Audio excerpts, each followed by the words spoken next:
the Gulag Archipelago, or the series of prisons normalized within the Soviet Union, which was memorialized into the book, actively spread throughout the world in order to tell the evils of the trade of the politically targeted slaves sent to these gulags to die in Siberia or wherever place might have actively been leveraged for the functional position. And this is something that a lot of people don't functionally understand, that the Nazis were actively promoted as absolutely evil on the basis of their Holocaust, which is being reproduced, by the way. But the Soviets more or less seem to historically get away with these functions, such as with the Gulag Archipelago, which, through the advertising of both being represented en masse, one was trumpeted and the other was not trumpeted, with equal representation. The leaders of one validated it as criminal evil, and the validators of the other one did not actively make a functional stink about it. At which point, the Soviets more or less seem to have gotten away with it from many of the perspective in the West. At which point, the express position of it not getting the promotion by the legal governments and wealthy functionally express the concept that it's very easy for them to get away with these kinds of things, even without the censorship. At which point, there's no legal prohibition against them because there is no actual opposition to the functional agenda of the communist Soviets, which I believe there are many factions within the Soviets which would have expressly been blocking it. The more peaceful version of the communists would have wanted to have slowly evolved it, at which point many of them blocking it have no real interest in expressing the end states of these functional types of government. At which point you have a protected system, and there's no real reason to not publicly admit to all of this. There's the active irrelevance of the information. People don't really take it to heart despite knowing its horrendous nature, and the propagandists are the primary mechanism behind this function. Despite there being a lack of censorship, there is still a deadening of the narrative as far as the function is to insult the position over censorship, at which point the insults, the active spreading of the information, and the active reproducing of the spreading of the information by the insults worked in history as functionally superior strategy to censorship, which in war the winner will write history, which is historically the mentality of the insurrectionists, such as William Barr, which he's testified to the public on TV and whatnot. But again, this it's an important issue to understand that the counteroffensive to narratives is the mockery as more effective than the use of abject violence, which is irrelevant to many of the psychopaths who hold violence as their key agenda, as a fundamental fetish of the aggressive psychopaths. Their need for addiction,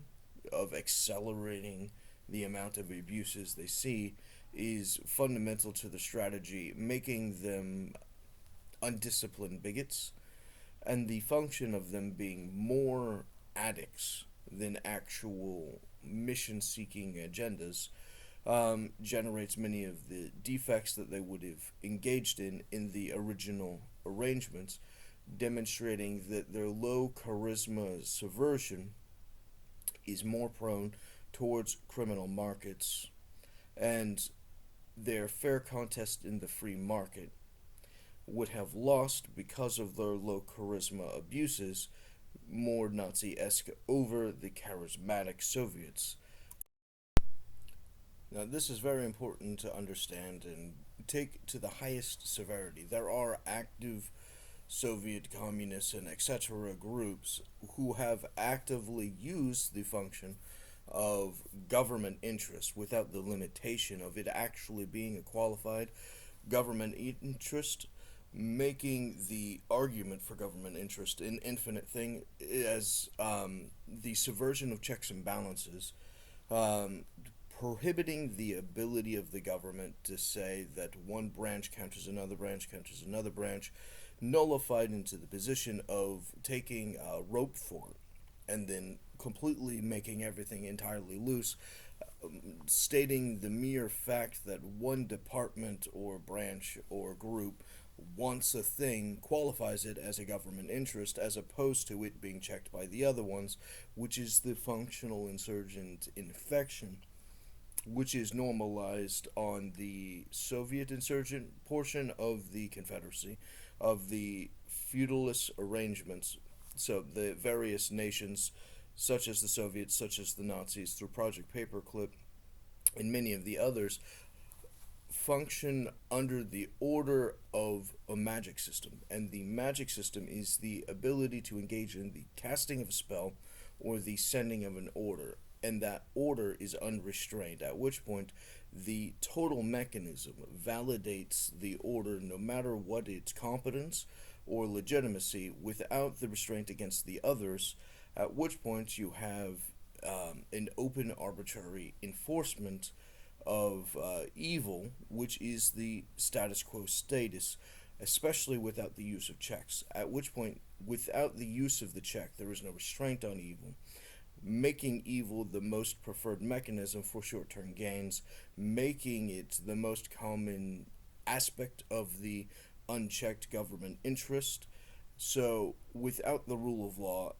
you have absolute anarchy, and anarchy is going to functionally destroy any of the societies which are actively participating in it, because its objective, by its definition and design, is the engagement of robbery against social stability. And since each side is an infinite threat, which validates the encouragement of short-term crimes against society as the ingestion of frauds such as their arrangement to the crash of '08, which was written into the policy. So the basic concept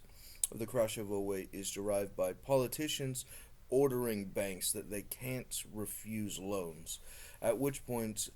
they claim that the banks are greedy because the banks followed the order of the government until its inevitable collapse, which tells you the extortion mechanism,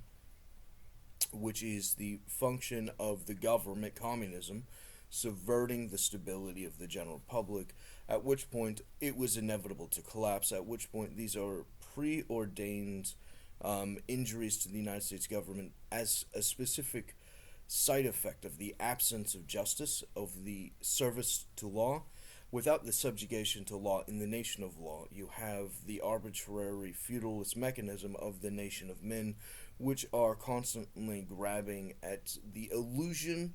of legitimate power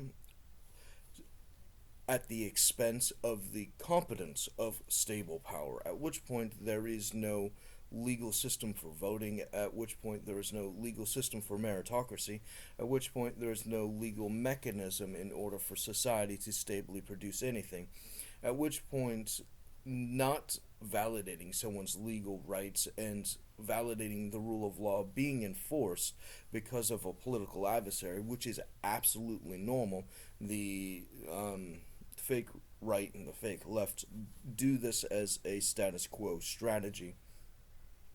Qualify the defending of the criminal functions for the infinite expansion of the criminal enterprise for fraudulent profits, at which point they validate and celebrate the criminal frauds over normal civilians who are engaged in the legal mechanism of stable economic product. At which point you have the system destruction by virtue of their lack of loyalty to their limitations, to their country, to the concept that their power in its accounting would not be inflated infinitum into a useless position of barbarity of a super large tribe as opposed to a stable nation. Many on both sides want to use the mechanism of the government as a bludgeoning tool for political violence. It's not just the Republicans and it's not just the Democrats. It's the function of the Confederacy as an insurgency. All double agents want to subvert the stability of the system, at which point all of them are writing in infections in order to destabilize everything. I believe it was Donald Trump that made a statement about weaponizing the aggression of police, at which point he specifically stated that he would take liabilities for the over-aggressive abuse from the police under those orders, at which point you also have many on the left who have said the exact same thing, at which point it's not a left or right issue, it's a Confederate versus American issue, at which point you have the active use of the normalization of the illegal function of violence or extra law violence, which is the exceeding of the limits of their office as to act as an individual instead of an agent, which is the function of terrorism as an individual without a legal government, which disqualifies them from all legal protections from their office as they are currently in that function, insurrectionists. At which point, having been hired as militia, as individual terrorists without a legal government, the function of the use of the violence allows for the exponential increase as an interest towards the acquiring of the political center of power from the fraudulent illusion of power, from the express position of the fraudulent accounts, of the use of force in order to change the accounting, in order to measure the viability of the resources for power, qualifies the object lying through obstruction and violence to the function of what qualifies as power, at which point the express position of those who are inherently supposed to rule under the Nazi system, of those who are born to be of a superior stock versus those who would be left alone and who might otherwise acquire their position instead of those of the superior stock by a more energetic people engaging in a higher recourse towards the collection of the resources, blocking them from those resources, acquiring more territory through the use of violence, through the acquisition of these superior positions, is the functional argument from the Nazi expansionists when deceiving all of the other political parties which have supported them, which was primarily socialist communist arrangements, at which point the express threat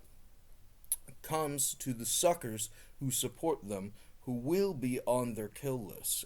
who will be on their imprisonment lists, who will be put in their death camps, who will be put in their work camps, who will be sentenced to their gulags, and it is aggressive, abusive, malicious, hateful terrorism. And when they are restrained, their guards will not hesitate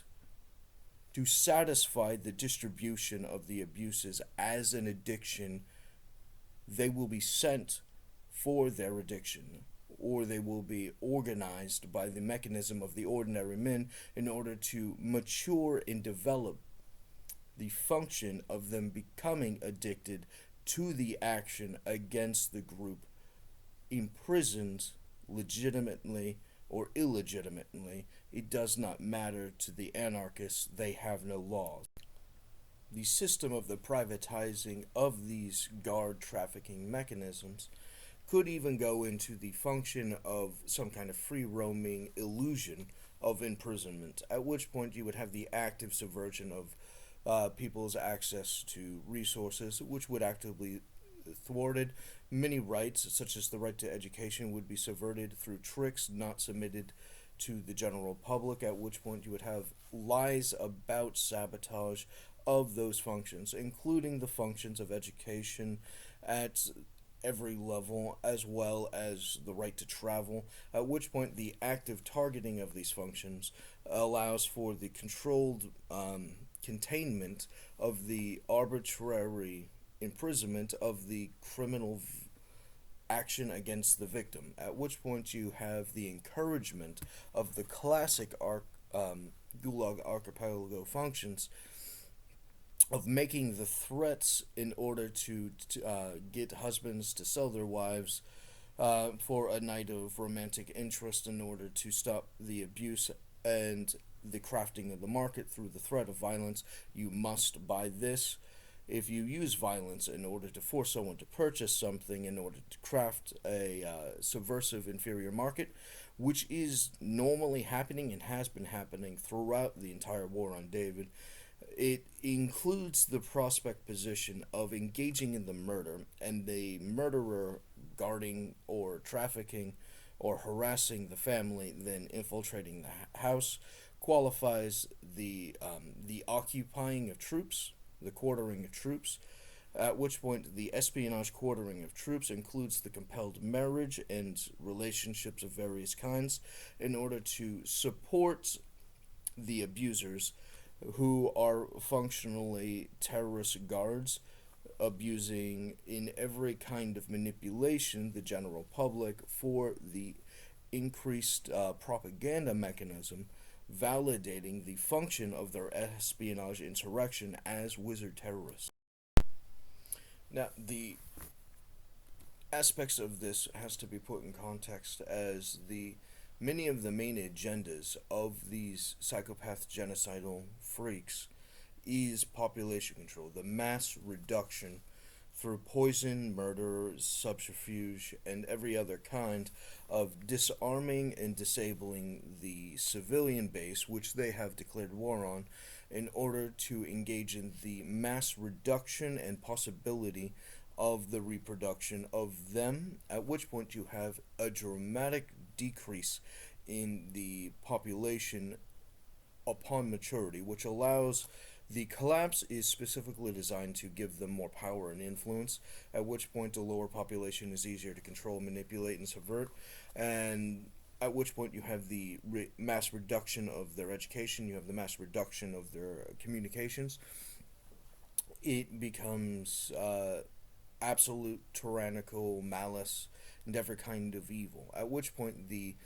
position in the Bible of those societies which become too evil to exist become targets of God in order to compel the complete eradication of the genetic lines because of their sorceries, which become the natural byproduct of their natural ambition, qualifying the pollution of the genetic line through some CRISPR DNA editing, which becomes dangerous to the existence of the human purpose. Now, if you're not religious, then that's fine, but you still have to understand that the respecting of religion is supposed to be fundamental in the United States, at which point the belief that we have to protect against these sorcerer's subversions, we have to put an end to the alteration of mind through the use of tricks, subversions, frauds, cons, poisons, the use of force, such as the use of technology in order to manipulate minds or create speech jammers or voice overriders or nerve hacking or all of this. This is functional the definition of sorcery, at which point it is the very definition of the concept of a violation of religious practices for the purpose of generating the compulsion of forcing them into the centralized religion of the psychopath wizards. do keep in mind that population reduction is, according to many important science backed investigations, worse than the prospect possibility of population overrides. The too many people is less of a problem than too few people, at which point their population reduction is the collapsing into the system, which is them failing some kind of wisdom constitution concept, at which point their failure of wisdom leads them into the trap for their own eradication and destruction. They're willingly to rush into their own collective collapse from the possibility of them being able to maintain any form of power is an active threat. Their psychopath, foolish nonsense is a threat to everything. At which point, their active expansion into the destruction is evil for the purpose of evil, based upon their various distractions and lusts and short sightedness, which is going to lead to international catastrophes. The concept of the 1/3 of the world dies in Revelation 3 times is something like that. These major population destruction mechanisms in Revelation is the natural side effects of the structures which are inherently fundamental to the function of the Confederate Wizards, which is the service of Satan, which is the position of anti human destruction of life, because that is the systems that they build. The mechanism of making pollution so bad that they burn entire rivers, way back when, before we had proper restraints on the economy. The pollution generated, I believe it was around Boston or something, actively created too many contaminants. Um, these types of injuries, by their short-sighted gains, qualifies the active, eager pursuit of the death of the larger population, of the anti-human, territory destroying mechanism, the collapse of the total ecosystem over and above the position of merely collapsing the population is fundamental to who they are.